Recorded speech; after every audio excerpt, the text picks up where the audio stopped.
Bem-vindos a um novo vídeo no canal de NIGAIO. Já tivemos teorias, previsões, filmes, resumo, e agora vem a explicação da primeira parte da Crise em Terras Infinitas. Tem muitas perguntas. A verdade é que a história começa bem confusa, especialmente se você não é fã de quadrinhos ou não estava por dentro do Tomorrowverse. Ou se você é daquelas pessoas que ficam no celular enquanto o filme está passando na televisão. Não façam isso, pessoal.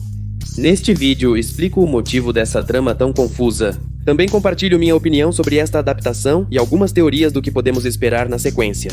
Vale lembrar que o avanço da segunda parte da crise já saiu, mas falarei sobre isso em outro vídeo. Então se inscreva e ative as notificações para ficar por dentro. Primeiro, a primeira coisa. Por que Flash passou o filme todo viajando entre o passado e o futuro? Um feiticeiro fez isso? Pois é, literalmente um feiticeiro fez isso, mas também é algo que foi explicado na história. Acredita-se que o vagabundo misterioso afetou Barry pela primeira vez quando a Liga da Justiça estava se formando. Estamos falando especificamente da cena com Hal Jordan.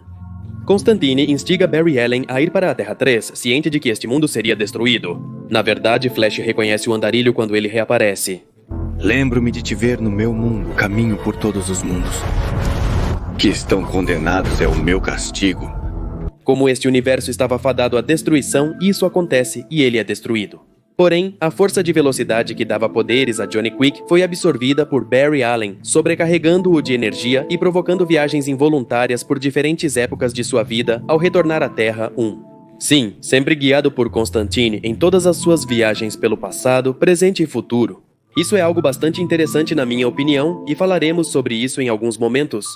Agora, a próxima pergunta é: por que Barry Allen retorna especificamente a essas épocas de sua vida, ao confronto contra Amazo, aos seus momentos com Iris? E por que ele foi enviado para a Terra? Simplesmente porque John Constantine quis assim, meu filho. Fim da discussão. Na verdade, existem dois motivos pelos quais a trama foi escrita desta forma. A primeira razão é que sabemos que passa muito tempo entre um e outro filme do Tomorrowverse. É o caso de como os heróis se conheceram, a formação da Liga da Justiça. Hal Jordan. Então, essa história foi feita para conectar alguns desses pontos que estavam no ar. Já é evidente que Hal Jordan nunca pertenceu à equipe desde o início. Por isso faz mais sentido que eles não tenham descoberto sobre sua morte, pois não estavam em contato tão próximo quanto imaginávamos. A segunda razão pela qual a história foi escrita desta forma serve para focar na missão de Barry no final do filme. Ou seja, viajar para a Terra 3 antes de sua destruição e absorver a força de velocidade. Deu-lhe a possibilidade de reviver momentos essenciais em sua vida que permitiram a salvação diante da crise. O exemplo claro é Meizo. Anos se passaram desde sua derrota. Se não fosse pela ressurreição dessas memórias, Barry teria levado isso em consideração ao parar o tempo. O mesmo acontece com a viagem para a Terra 3. Após a morte do Sindicato do Crime, Flash percebeu que a ameaça não podia ser combatida com força bruta. E quanto a Iris West? Bem, é a pessoa com quem ele passou o resto da vida. É por ela, por quem ele para o tempo e também por quem consegue terminar a torre que salvaria o multiverso. Todas as lembranças foram úteis em algum grau, exceto talvez a visita de Bruce e Dick Grayson. Isso foi mais um contexto para nós sobre o Robin da Terra 2. Agora, já que ficou claro que reviver esses momentos não foi uma coincidência, é muito importante que levemos em consideração o autor intelectual desses acontecimentos. O vagabundo misterioso, melhor apontado por mim como John Constantine. E continua com isso, depois da Guerra do Apocalipse e da Casa do Mistério. No canal teorizamos que o vagabundo estranho que apareceu em Lanterna Verde, temendo meu poder, era ninguém menos que o feiticeiro, pagando sua pena por ter forçado Flash a provocar um novo reinício. É evidente que se trata do mesmo personagem, apesar de alguns ainda duvidarem. Não sei o que mais eles querem que eu faça para provar isso. Precisam de uma credencial que tenha o nome escrito na testa ou algo assim? Não sei. O ponto é que este personagem evoluiu desde sua aparição em Lanterna Verde. Lembra que ele quase foi assassinado enquanto gritava sobre o fim do mundo?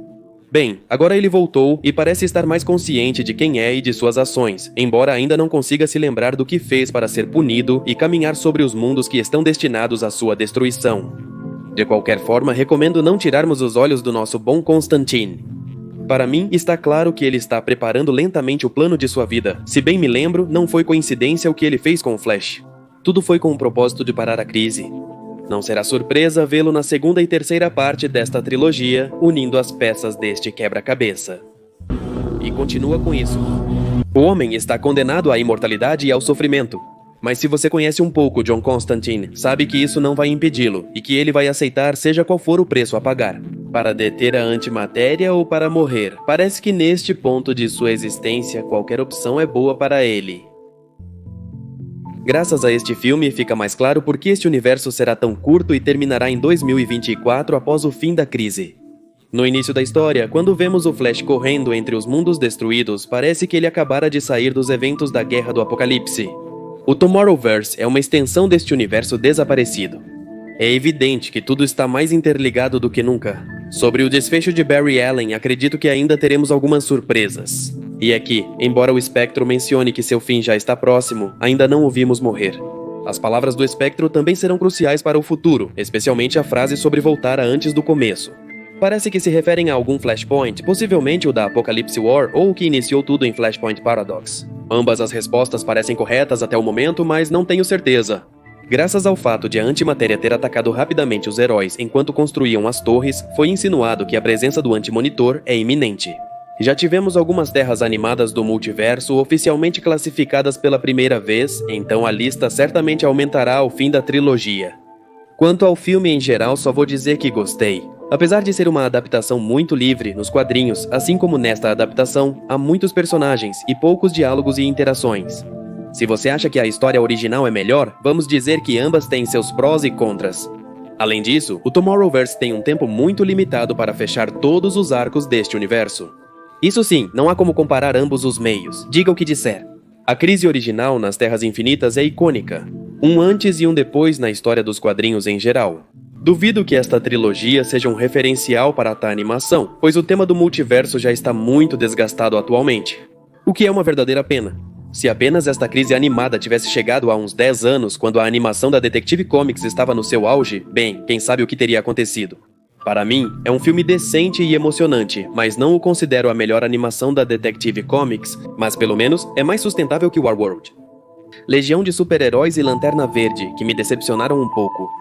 Ainda existem muitas dúvidas a esclarecer, então deixe seus comentários abaixo para que possamos continuar respondendo algumas questões, como o motivo do sumiço da Legião de Super-Heróis. Uma grande pergunta que ainda aguarda uma resposta definitiva. Compartilhe sua opinião, pois seu like e comentário me ajudam muito a continuar crescendo, caso tenha gostado desta análise. Em breve, também discutiremos o progresso da sequência da crise e a possibilidade de ver outros universos animados. Então fique muito atento ao novo conteúdo. Muito obrigado por ter passado por aqui, pessoal. Meu nome é Alex para o canal de NEGAIO. Até logo!